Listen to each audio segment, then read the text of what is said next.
Hey, what's going on, Fudge Dat family? I am so excited to talk to you about the first video in this series of self-improvement. In the first series, we're going to be covering a better body and most importantly, a journey to better health. As a large, balding gentleman approaching the age of 35, rocking braces, sometimes looking in the mirror can be a little bit confusing. Let me explain. Sometimes I feel like a Bollywood star when I wake up in the morning, ready to conquer the day, looking good, feeling, singing, and just overall kicking ass at life. But sometimes I end up feeling like looking like Mr. Potato Head. Well, the truth is, to be quite honest with you, over the past 10 years, I could have sworn that I've taken hundreds of before pictures only to never really get to the after. Because you know what happens? We constantly start the next Monday. I'll really work on it the next Monday. And that perpetual cycle never really stops. And to be honest with you, I am starting to notice a few things physically and mentally as I'm getting a little bit older. I'm noticing a difference in my energy level. And to be honest, I could use a little bit more TLC when it comes to the way that I feel about my health, my conditioning, and just overall physical well-being. I recently went for a physical, a DEXA scan that measures your body fat, and I did what's called a 3D scan that kind of gives you your overall measurements. And honestly, guys, the results were not too impressive. My body fat percentage is way too high. My blood work is basically showing to me that I'm pre-diabetic. And overall, if you look at a chart, my weight just seems to be creeping and creeping up. Now, it's one thing when I was in high school or college, but as someone that's approaching 35, I really feel it's important for me to get a good foundation in terms of physical health. My gut is telling me that if I put the effort and discipline into this part of my life, it should help make some of the other goals and things that I want to do in future videos more attainable. Over the next 30 days, I'm going to commit to a physical transformation. But really what I want to do is lay the foundation for better habits. Now, before reviewing specific changes, I had the opportunity to sit down with my best friend, share my results with him, and guess what? He also happens to be a physician. So I wanted to talk about what the numbers actually meant. Also, quick disclosure, anything said in the conversation is not to be considered medical advice. If you're gonna go embark on a physical journey, whether you're changing your workout, changing your diet, please consult your physician. Hey Fudge Dat family, I am super excited to introduce to you Dr. Martil, who's gonna be talking about some of our results, whether it be the DEXA scan or blood work that I sent over. So without further ado, I'd love for him to talk about his credentials to you. Dr. Martil, take it away. Hey guys, so I'm Christopher Martil. I went to Texas A&M with Imran. I am a practicing hospitalist, but I have a full interest in fitness, and I'm going to be helping you with your weight loss journey. So let's see how that goes. Here we go. So before we start, how do the numbers look? What do the numbers tell you? What are your thoughts? So yeah, you sent over a couple of things. You sent over labs pertaining to your hemoglobin A1C. That's an indication of measurement of your blood glucose over a 3-day month period. It's actually interesting. What it does is that it looks at the hemoglobin, and glucose particles actually stick to the hemoglobin. So if you eat a lot of sugar, glucose sticks to the hemoglobin and your A1C ends up going up. The normal values where you're not a diabetic would be from 4.2 to 5.6. Yours, Imran, was a 5.8, which places you at a pre-diabetic zone. So 5.8, if you were to correspond it with a normal just glucose reading on spot glucose, would be about 120, and that's pretty elevated. There are a lot of risk factors that are associated with high glucose levels in the body. That is definitely a number you want to see trend downwards, not upwards. I believe your last one was 5.7, so it's actually increasing as of now. Okay, so the numbers aren't looking good in terms of that piece. Is there anything else regarding the blood work that you can share information on? Their triglycerides were within normal limits. It's still on the higher side at 221. Your LDL, which is considered your bad cholesterol, that was actually moderately elevated, kind of like the mid to high range. That's also a number that you'd like to see downtrend. So a lot of these are laboratory normals. Usually, if you're trying to optimize for fitness and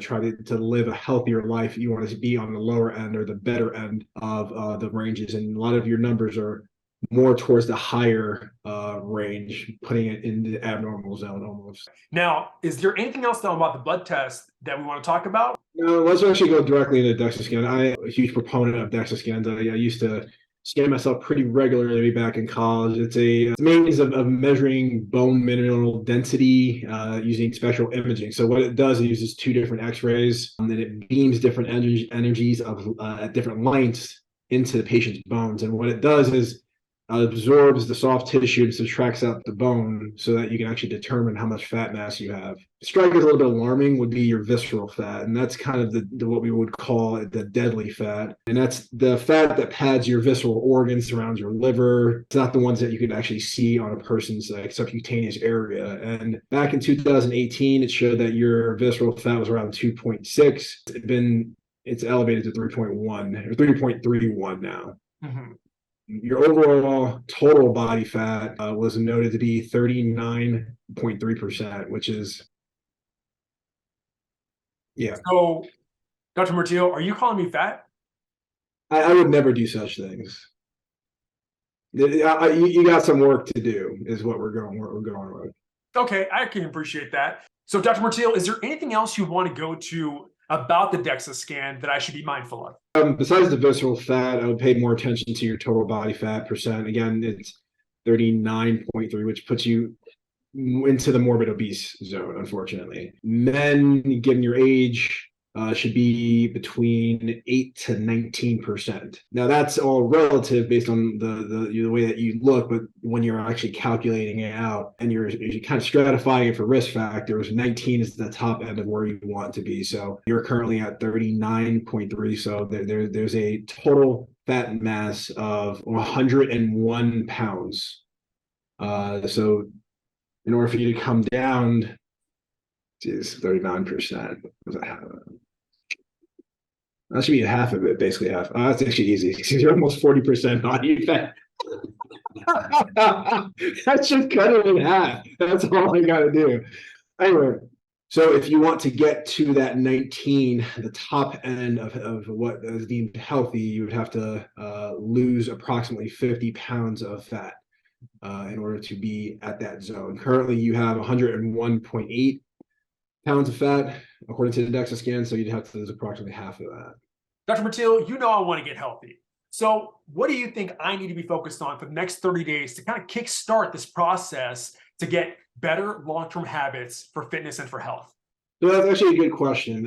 Initially, what I would tell my patients are to do what is sustainable. It's going to be difficult for you to do the things that you need to do, and I'm sure you're going to kind of start out pretty aggressively, but you have to keep in your mind that this needs to be a sustainable motion. And it's not only a 30-day challenge, it's really a lifelong challenge. So little things like making things more accessible to you. So if you're going to the gym in the morning, making sure that all your items are already pre-planned. That's one of the few things, developing habits, essentially.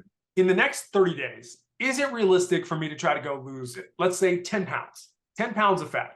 So the goal initially is to lose 2 pounds per week. So you're aiming for 8.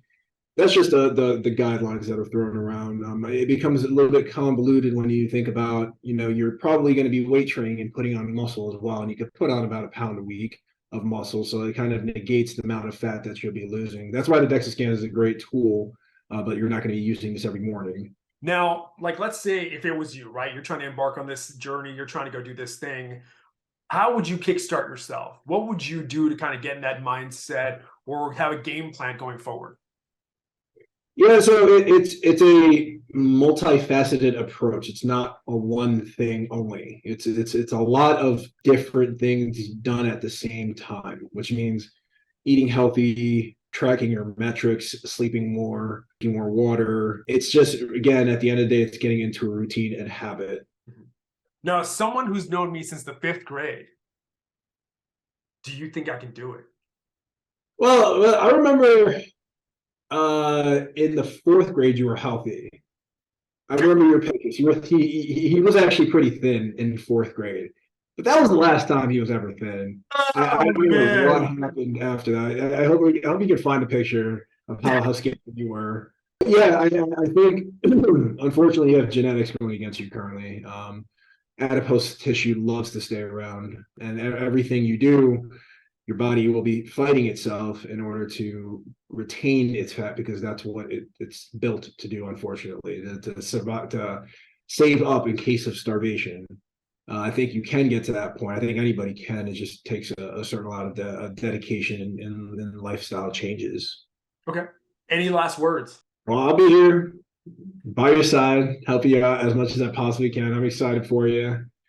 The good things about it is that you will have a clear mindset. You'll have a lot more energy. Your confidence will go up. Just everything is becomes better, and at that point you'll realize it's worth the sacrifice. Now, what would I like to accomplish in the next 30 days? One, I really think I have it in me to go hit 250 pounds. Typically, you can lose 1 to 2 pounds a week safely, and as somebody who's basically 40% body fat, I think hitting 10 pounds should be a no-brainer. 2, strength. As someone who has the strength of a newborn baby in a grown man's body, I really want to work on increasing certain measures of strength, specifically bench press, squat, deadlift, and press. And what I'd like to do is increase those lifts by 10 to 15 pounds across the board. 3, conditioning. I swear, if I look at stairs, somehow my heart feels like it wants to pop out of my chest.